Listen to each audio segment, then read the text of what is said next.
नमस्कार, मैं हूं आपके साथ पूर्णिमा मिश्रा। हमारे खास प्रोग्राम क्या कहते हैं नरेंद्र मोदी में आज आपको सुनवाएंगे पीएम मोदी का वो ऐतिहासिक भाषण जो उन्होंने 28 नवंबर 2011 को गुजरात के वडोदरा में दिया। अपने भाषण में मोदी ने कहा कि खेल ही एक ऐसा क्षेत्र है जहां पर जीत और हार का समान मूल्य होता है, समान इज्जत होती है। कोई जीते या हारे, खेल कभी नहीं होता है। मित्रों, क्या भारत जैसे देश 100 करोड़ से अधिक लोग, दुनिया का सबसे युवा देश, 65% लोग इस देश में नौजवान हैं। क्या हम इंतजार करते बैठेंगे? क्या हम रोते बैठेंगे? भाइयों बहनों, मुझे यह स्थिति मंजूर नहीं है।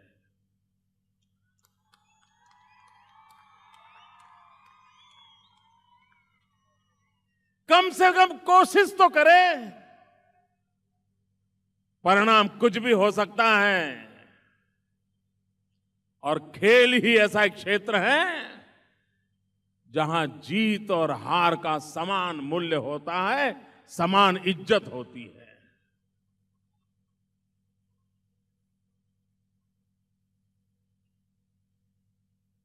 कोई जीते या हारे, खेल कभी हारता नहीं है। खिलाड़ी की जीत या हार होती है, और इसलिए हमने तय किया कि हमारे प्रदेश में खेल को सरकार की तरफ से बढ़ावा मिलना चाहिए, प्रोत्साहन मिलना चाहिए। मुझे याद है पिछली बार जब मैंने पहला खेल महाकुंभ किया तो मैंने राज्य भर के व्यायाम शिक्षकों का सम्मेलन किया था, और मैंने एक किताब उनको भेंट दी थी। वो किताब क्या थी? खेल के मैदान कैसे होने चाहिए, नाप कैसा होना चाहिए, सीमांकन कैसा होना चाहिए, रूल्स क्या होने चाहिए, क्योंकि ये सारी चीजें उपलब्ध ही नहीं थी, क्योंकि ये स्कूल पर छोड़ दिया था विषय। एक एक विषय में रुचि लेने लगे लोग, एक्सपर्टाइज आने लगे, डेवलपमेंट होने लगा। खेल के मैदान के बाहर भी खेल मैनेजमेंट का एक बहुत बड़ा क्षेत्र होता है, और ये सब जब चीजें देखी तो हमें लगा कि इन चीजों को इंस्टीट्यूशनलाइज करना चाहिए, और उसी विचार में से तय किया है हम गुजरात के अंदर एक अलग स्पोर्ट्स यूनिवर्सिटी बनाएंगे। पिछली बार असेंबली में हमने इसका फैसला कर लिया है। पिछले 2 सप्ताह के पहले मैं चीन गया था। चीन के सभी राजद्वारी महापुरुषों से मैं बात कर रहा था। वहां व्यापार की बात हो रही थी, इन्वेस्टमेंट की बात हो रही थी। भारत और चीन के बीच में जो सवाल खड़े हुए उसकी बेबाक रूप से मैं बात कर रहा था, लेकिन इन सारे विषयों के अंदर मैंने एक विषय को आग्रह से रखा चीन के लोगों के सामने कि मैं चीन के साथ मिलकर के मेरे गुजरात में स्पोर्ट्स को और डेवलप करने के लिए काम करना चाहता हूं। मुझे चीन की मदद चाहिए, और चीन के मुझे आश्वासन दिया है कि हम गुजरात के साथ मिलकर के खेल कूद के विकास के लिए जो भी कर सकते हैं हम करेंगे। इस स्पोर्ट्स यूनिवर्सिटी को चाइना की यूनिवर्सिटीज के साथ जोड़ करके हम इंटरनेशनल लेवल से हमारे स्पोर्ट्स क्षेत्र को कैसे विकसित करें, हमारी इंस्टीट्यूशंस को कैसे डेवलप करें, उस दिशा में हम आगे बढ़ना चाहते हैं। भाइयों बहनों, गत वर्ष खेल महाकुंभ का अनुभव बहुत अच्छा था। हर गांव में एक माहौल बना, और ये मेरा मत है, खेल समाज की जेनेटिक सिस्टम में होना चाहिए। खेल हमारी रगों में होना चाहिए, और जब तक हमारी रगों में नहीं होता है तब तक खेल दिली आने की संभावना नहीं होती है। जब तक स्पोर्ट्स नहीं होते हैं, तब तक स्पोर्ट्समैन स्पिरिट की संभावना नहीं होती है। और स्पोर्ट्समैन स्पिरिट सिर्फ खेल के मैदान का विषय नहीं है, वो जीवन जीने का एक कौशल्य होता है।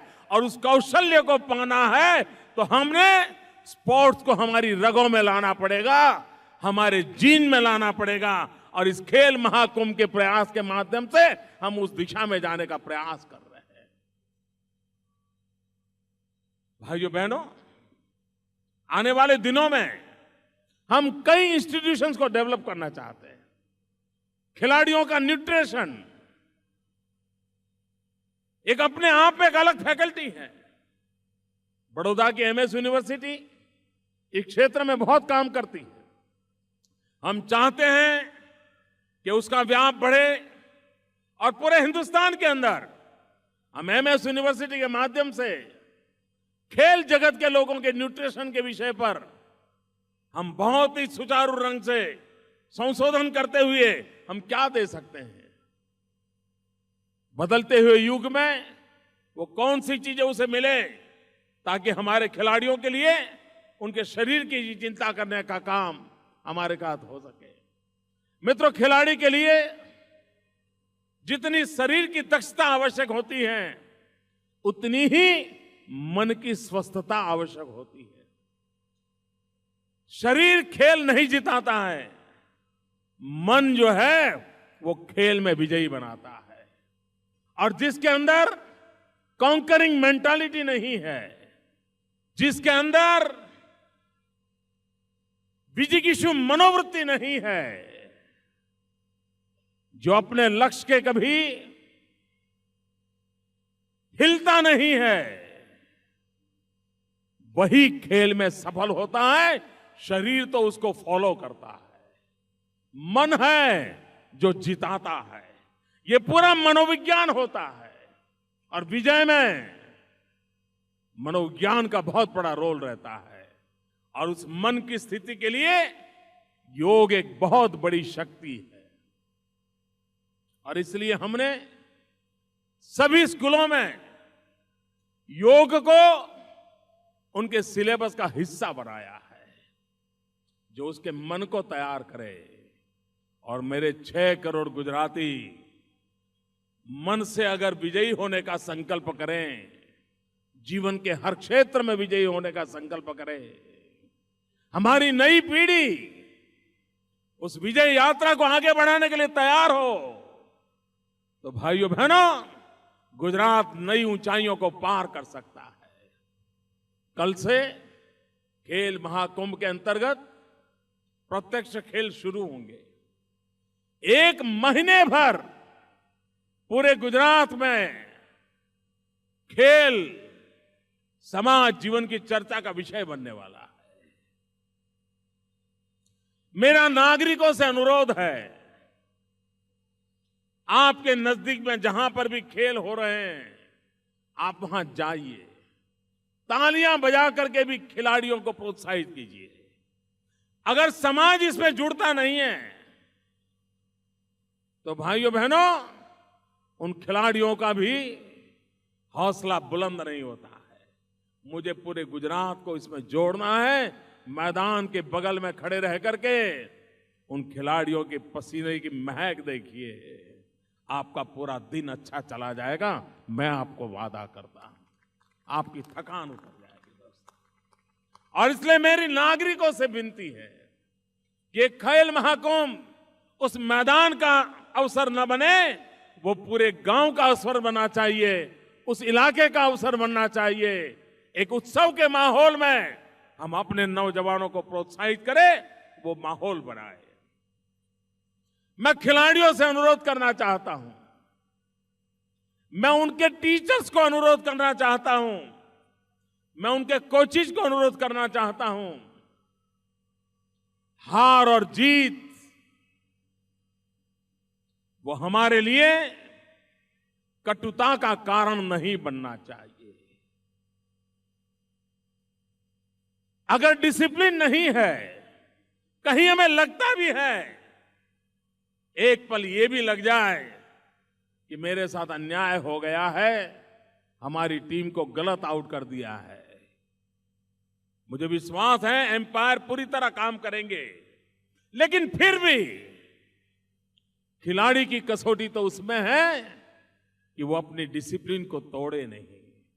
21 लाख खिलाड़ी खेलने वाले हैं, भांति भांति के स्वभाव के लोग होंगे।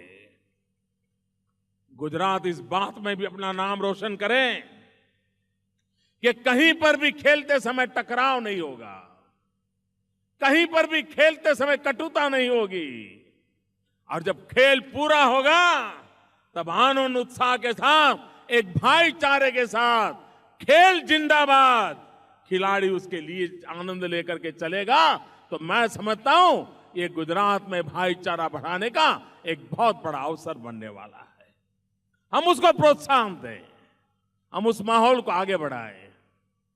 21 लाख खिलाड़ी खेलने वाले, मुझे बताया गया कि करीब 27,000 टीम इतने कम समय में कबड्डी के मैदान में उतरने वाली 27,000 टीम, ये अपने आप में बहुत बड़ा वर्ल्ड रिकॉर्ड है कि एक ही छोटे स्पैन में पूरा राज्य एक प्रकार से कबड्डी का मैदान बन जाएगा। और 27,000 टीम जब खेलेगी, ये विश्व का रिकॉर्ड बन जाएगा, ये मेरा पूरा विश्वास है। भाइयों बहनों, आज हमने एक और इनिशिएटिव लिया है, स्पेशल ओलंपिक का। जब खेल महाकुंभ की योजना बनाई थी पहली बार, तब ये स्पेशल ओलंपिक उसका हिस्सा नहीं थी। इस वर्ष से उसको हमने जोड़ा है, और उसकी प्रेरणा भी मुझे इन स्पेशल एथलेट्स ने दी है। मैं उन्हीं से इंस्पायर होकर के इस काम को कर रहा हूं। ये मेरे दिमाग का विषय नहीं है, इसकी क्रेडिट मुख्यमंत्री को नहीं जाती है, इसकी क्रेडिट उन स्पेशल एथलेट्स को जाती है। 3-4 महीने पहले चीन के अंदर शायद स्पेशल एथलेट्स का कंपटीशन था, उसमें गुजरात के बच्चे खेलने के लिए गए थे, वे विजयी होकर के आए। तो मुझसे पूछा गया कि वो हम मुख्यमंत्री के निवास पर आना चाहते हैं इन बच्चों को लेकर के। हमारे चौधरी जी का फोन आया था, मैंने कहा भाई मुझे अच्छा लगेगा, आप मेरे घर जरूर आइए। ये सभी बच्चे, कोई मंदबुद्धि के बच्चे थे, कुछ विकलांग बच्चे थे, ईश्वर ने उनको कुछ कमी दी थी, वे सब मेरे घर आए थे। मैंने उनसे बात की, करीब घंटे 2 घंटे मैंने इनके साथ बिताए।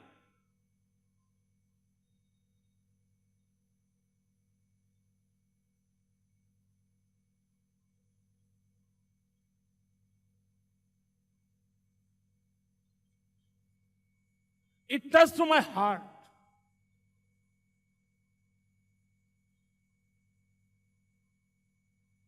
मेरे दिल को छू गया।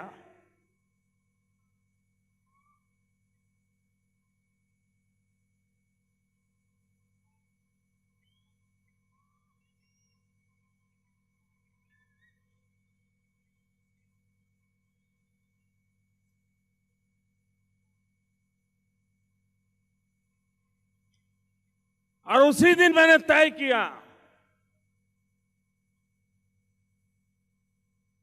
इन बच्चों का ख्याल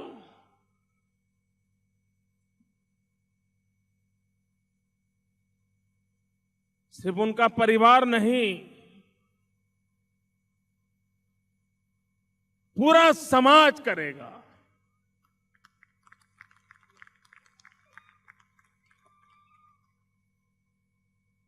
और तय किया कि इस खेल महाकुंभ का प्रमुख हिस्सा